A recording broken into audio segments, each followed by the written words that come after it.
Bonsoir très chers amis, je viens très rapidement à travers cette vidéo en route faire une petite mise au point par rapport au communiqué de presse signé par le président de l'UDPS, le président Félix Tshisekedi, en rapport avec le présumé rumeur selon lesquelles il composerait le gouvernement, que les tractations avec le régime de Kinshasa, de Kabila seraient en cours et qu'il accepterait de former un gouvernement devant aboutir aux élections d'ici 2020. J'ai voulu faire cette mise au point sans tirer des conclusions hâtives, mais encore donner des leçons ici. Il s'agit tout simplement d'un décryptage, voir ce qui se cache derrière ces communiqués ou les non-dits, les périphrases que l'on retrouve là-dedans. D'abord, dans la forme, j'aurais bien voulu, les gens ont des communiqués de cette nature, connaissant le défunt président Etienne Tshisekedi, j'aurais bien voulu que ce soit pas le président de l'UDPS qui signe ces communiqués de sa propre main. J'aurais bien voulu que ce soit le porte-parole de l'UDPS ou tout naturellement un secrétaire national chargé de la communication. Parce que avec l'évolution des questions politiques, vous savez qu'en politique on n'est pas des ennemis, mais on est des adversaires. La carte peut être jouée autrement et que donc on peut à un moment donné revenir sur ses propres paroles et ça peut paraître au niveau du plus haut chef du parti politique comme un rétro-pédalage. À un moment donné, le président Tshisekedi ne réagissait pas comme ça, de façon épidermique, à tout ce qui se disait, ce qui s'est raconté autour de lui. Ces rumeurs, il les passait outre, mais il agissait. Ça, c'est un premier élément. Un deuxième élément, c'est dans la forme, c'est le fait de demander au président Félix Tshisekedi ou de constater le fait qu'à un moment donné, il ne voudrait pas s'assumer. J'aurais bien voulu qu'il assume. Et d'ailleurs, le président Tshisekedi le fait, le président Tshisekedi père, n'avait jamais nié lorsqu'il fallait parler de contact avec le pouvoir de Mobutu, il le faisait devant le média. Il n'a jamais fait cela, il ne s'expliquait pas du tout, mais il avait sa ligne de conduite à suivre. Le président Félix Tshisekedi doit savoir s'assumer. Pourquoi? Parce que en réalité, il est le président de l'UDPS. Et que de ce fait, il est le premier patron de la diplomatie de son parti. Le deuxième élément, c'est qu'il est le président du rassemblement. De ce fait, jusqu'à présent, le rassemblement, jusqu'à preuve du contraire, le rassemblement n'est pas dissous.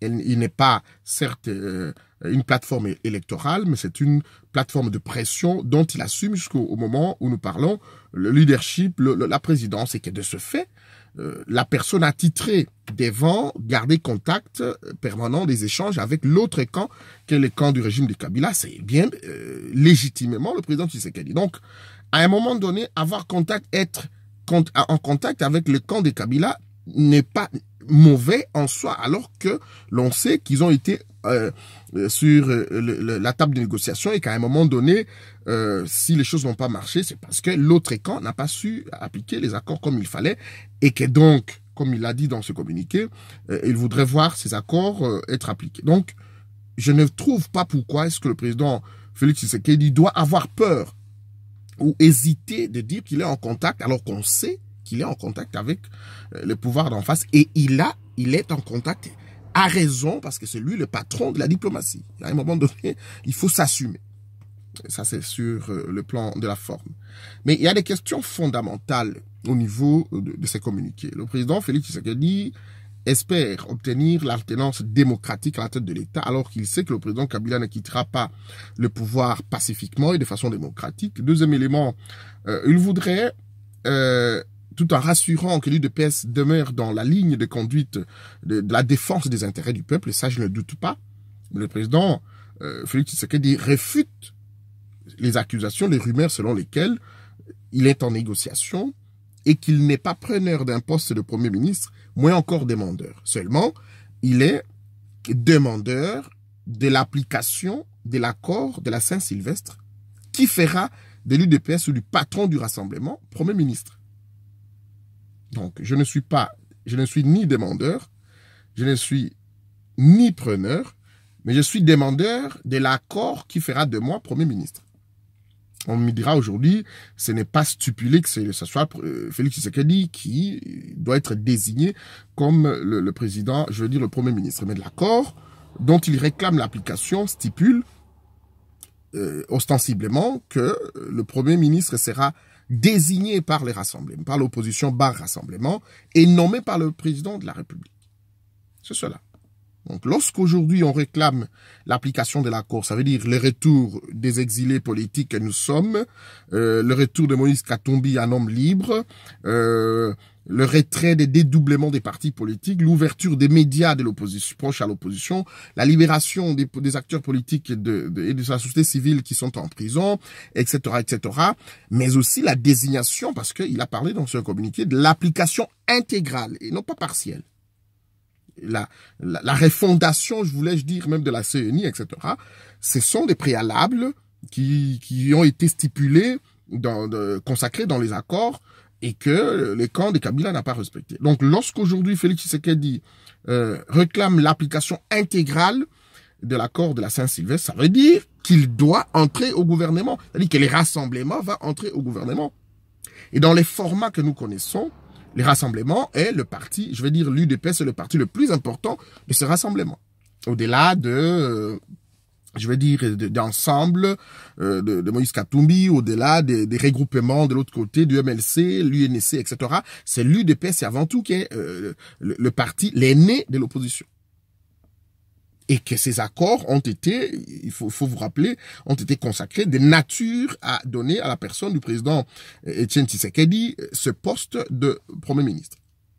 Ce poste de Premier ministre revenait tout naturellement à l'opposition. Et vous vous rappelez, à l'époque, il y avait même des communiqués de certains pairs ou partenaires de l'opposition, à l'époque, quand ils étaient tous ensemble, qui jetaient leur dévolu sur la personne du président, je vais dire, du secrétaire général adjoint à l'époque, Félix Tshisekedi, aujourd'hui président de l'UDPS. Donc, je ne voudrais pas ici que le président Félix Tshisekedi nous dise que il n'est pas du tout demandeur du poste de Premier ministre, même si c'est pas nécessairement lui qui doit l'occuper. Il y a d'autres postes et fonctions au sein, entre le rassemblement, je vais dire le CNSA et le gouvernement, qu'il pourra assumer. Mais le fait aujourd'hui qu'un acteur politique de l'opposition réclame l'application intégrale de l'accord des accords de la Saint-Sylvestre, ça veut dire tout simplement, c'est la formation d'un nouveau gouvernement. C'est ce que ça veut dire. Mais ma question, ce n'est pas le fait oui ou non de l'accepter ou de le nier. Ma question, c'est de savoir, aujourd'hui, même si les rassemblements formaient le gouvernement, que Félix Tshisekedi devienne Premier ministre, qu'il devienne soit Premier ministre, soit président du CNSA, qu'est-ce que Félix Tshisekedi pourra changer dans la machine de Joseph Kabila? Quelle capacité a Pierre Lumbi, mon aîné président Moïse Katumbi, Félix Tshisekedi, d'échanger dans ce gouvernement, changer les choses avec un Kabila qui tiendra toujours la machine? C'est cela la question.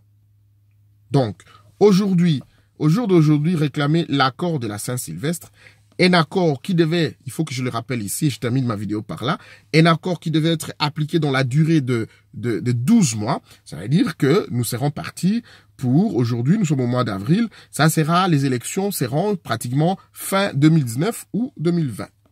C'est de cela. Lorsqu'on réclame, il faut avoir le courage de dire au peuple congolais que nous voudrions encore une fois accorder 1 an ou 2 ans au président Kabila. L'application de l'accord de la Saint-Sylvestre consacre ipso facto un gouvernement dirigé par l'opposition, à la tête le président Kabila. C'est cela. Il n'y a pas autre chose, c'est de cela. Donc, mesdames, messieurs, ma mise au point, c'est celle-là.